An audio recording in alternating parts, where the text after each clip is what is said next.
గురు అతిచార గోచార ఫలితాలు బట్టి కన్యారాశి వారికి ఎలా ఉందంటే గోచార ప్రకారంగా కన్యారాశి వారికి కర్కాటక రాశి 11వ ఇల్లు.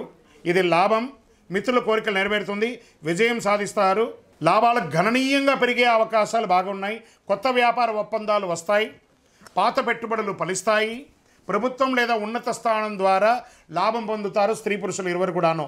కొత్త మిత్రులు, సమాజంలో గొప్ప వాళ్ళతో పరిచయాలు పెరుగుతాయి, శ్రేయోభిలాషులు మీకు తోడునిడగా ఉంటారు, సమాజంలో మీ స్థానం కూడా పెరుగుతుంది.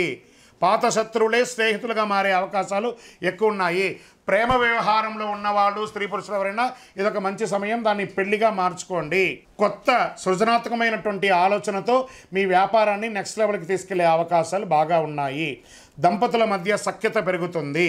వివాహ యోగం లేని వారు ఎన్నో రోజులుగా వివాహం కాకుండా ఉందండి మాకున్న వాళ్ళకందరికీ వివాహ యోగం మొదలైంది.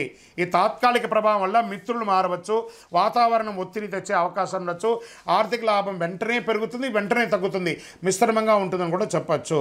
స్థిరత్వం వచ్చేసి మే తర్వాత వస్తుంది కాబట్టి వ్యాపార లాభాలను కూడా దీర్ఘకాలికంగా మే తర్వాత నిలకడగా ఉంటుందని చెప్పచ్చు. కోరికలు నెరవేరి జీవితం సౌఖ్యంగా ఉండే యొక్క మంచి సమయం ఈ యొక్క గురు అతిచార సమయంలో. వృత్తిలో గౌరవం పెరుగుతుంది, మీ యొక్క ఇంక్రిమెంట్స్ రావడం, ప్రమోషన్స్ రావడము, లేదా మీరు చేస్తున్న వృత్తిలో మీకు అవార్డ్స్ అంతా కూడా రావడం కూడా వచ్చే అవకాశాలు ఉన్నాయి. మరి పరిహారాలు ఏమైనా ఉన్నాయంటే ఓం బృహస్పతయే నమః అని 108 సార్లు చెప్పండి. గురవే సర్వలోకానాం మంత్రాన్ని ఎప్పుడు కూడా పఠనం చేయండి, చాలా మంచిది. గోవులకు, పక్షులకు అన్నిటికీ కూడా విత్తనాలు వేయండి, గోవులకి ఆకుకూరలు అన్నీ కూడా ఇవ్వండి. సాయంత్రం సమయంలో వీలుంటే గజేంద్ర మోక్షం మంత్రాన్ని జపం చేస్తూ ఉండండి, చాలా ఫలితాలను పొందుతారు.